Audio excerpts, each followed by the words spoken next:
Hello everybody, hello YouTube. We are the Fantasy Forecasters. My name is Sean Flory, this is Danny Rhodes, and we just recently picked up the hottest free agent from YouTube, the sexiest man on the planet, Mr. Bryn Rhodes. He's going to bring in our rating just by his looks. Exactly. We're looking at least 15 views just on Bryn's alone. Actually, we might get 16. We might get 16. Thank you, Mom. I'm already a little bit here. But Bryn, go ahead. Let's go ahead and introduce yourself a little bit. I am Bryn Rhodes, as I said.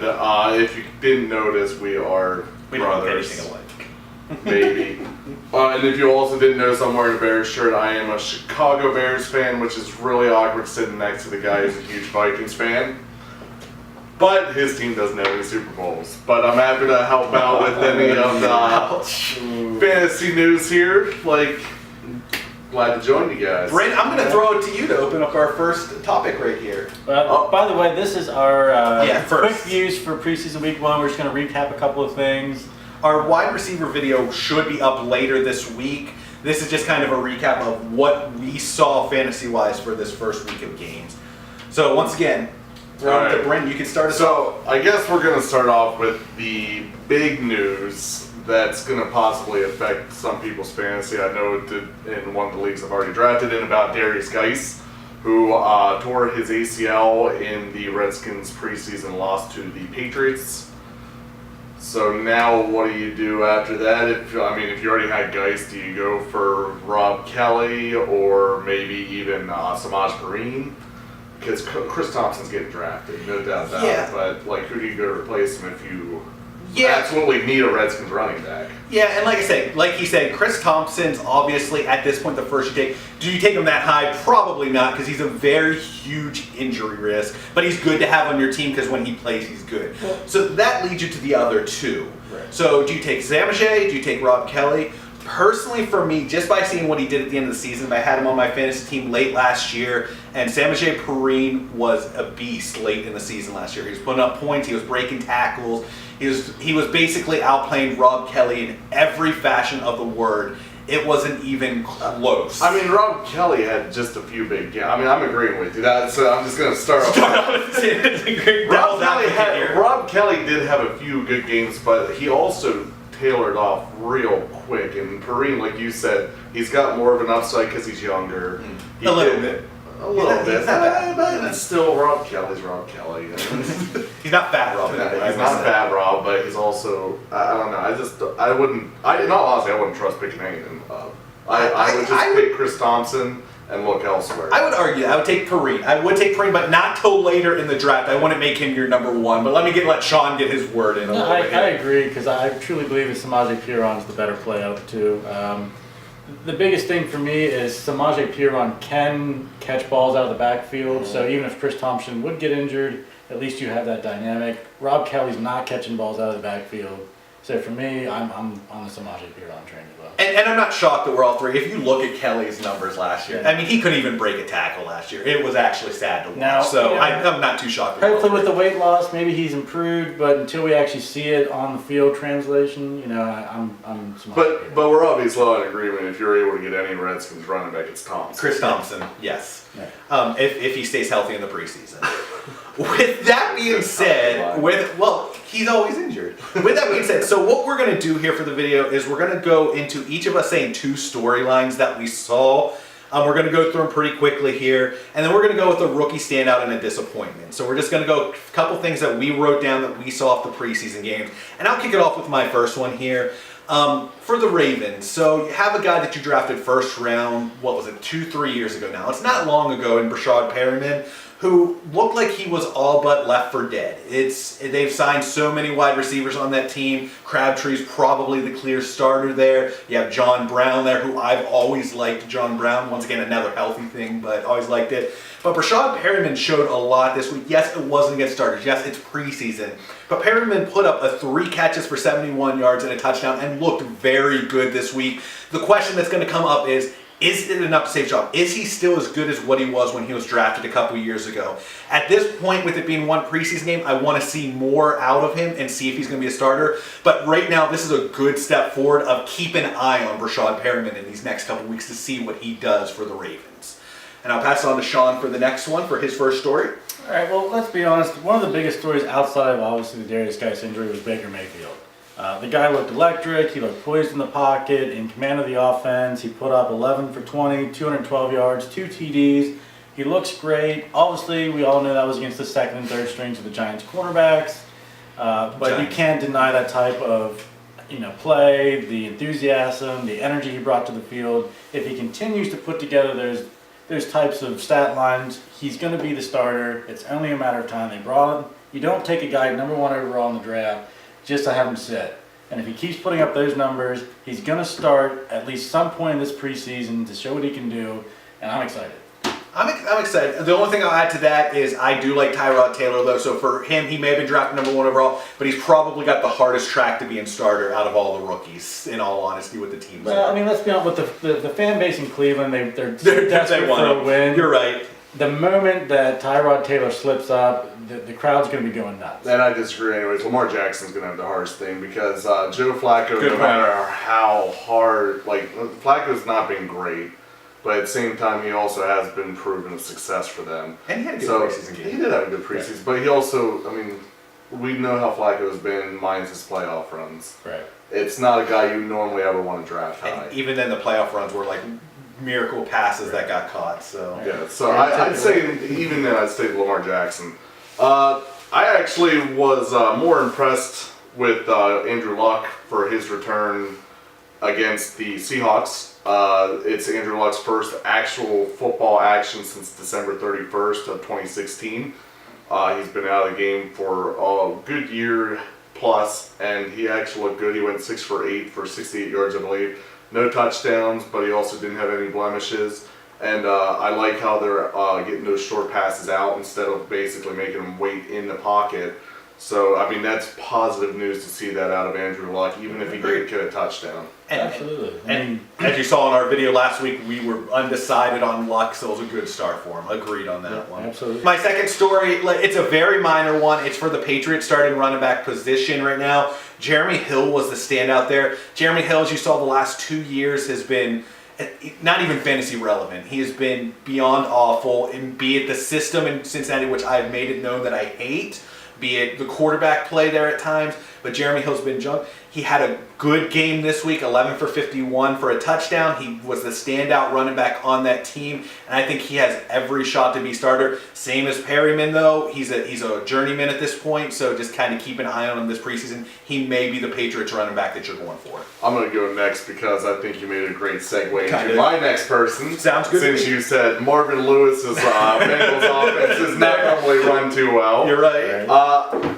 I know it's against the Bears defense that kind of was iffy last year. I think they actually got a little bit better, and he maybe went against some of the second strings. But I did think Dalton looked really good this last preseason game. He went 6 for 8, 103 yards. He did have an interception, but he also had 2 touchdowns onto that.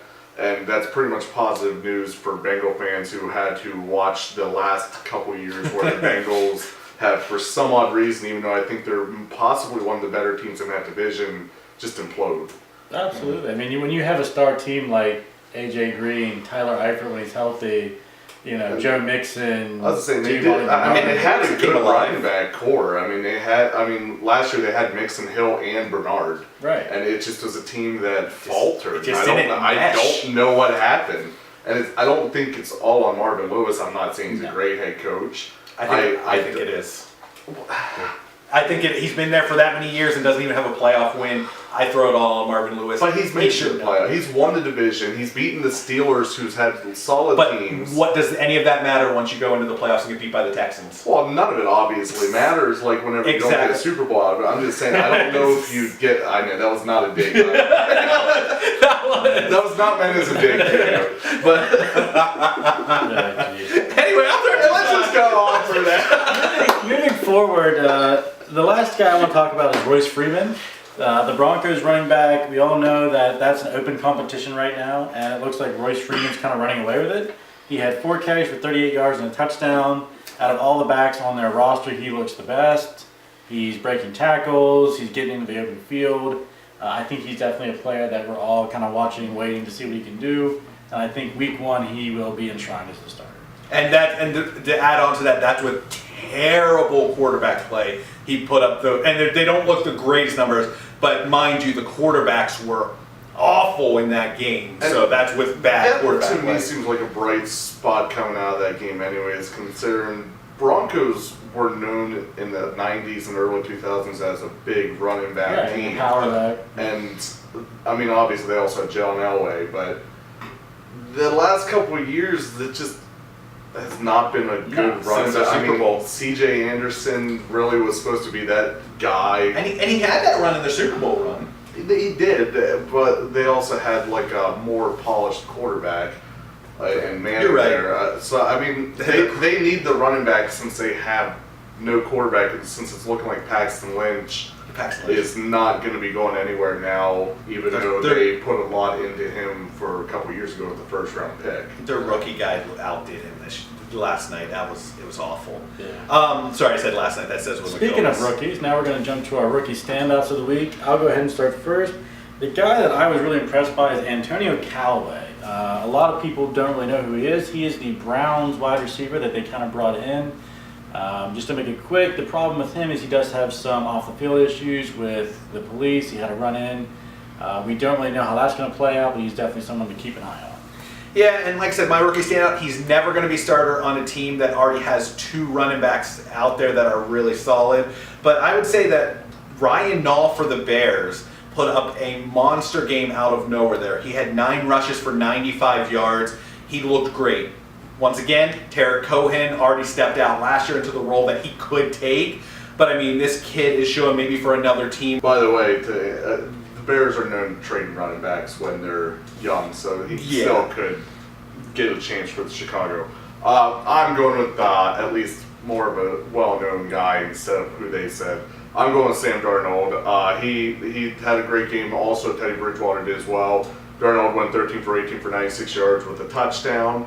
And for a Jets team, I feel like that's good lately. Yeah, I mean, compared to what they have. So we have one more segment for you here. So we're going to go with our disappointments, the biggest disappointment. And it's tough for a week 1 to come up with a disappointment, but I'll start with mine. So for me, the biggest disappointment this week was the Browns running backs. So we already coming into this, we don't know who's starter. And yes, Carlos Hyde only had 1 carry, although 1 carry for -1 yard is a terrible stat. Duke Johnson had 1 for 3, once again only 1 carry. But the biggest one I'm going with is Nick Chubb. You are fighting for a starting job. You get 15 carries against non-starters, and you only put up 11 yards, and that's not good enough. That's going to right there push you to number 3 if that keeps up. You got to pick it up. Like I said, Carlos Hyde, at least we can make the argument you had 1 yard, but -1 yards, but you only had 1 carry. Chubb, there is no excuse for that, especially when you're supposed to be the starter and you're supposed to be a star coming out. So that's my biggest disappointment coming out of this week. I guess I'll go next.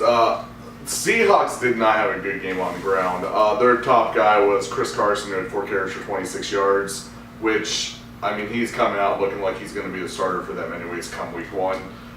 Meanwhile, behind that, Mike Davis, 6 carries for 29 yards, or I think that's what it says. I can't read too well.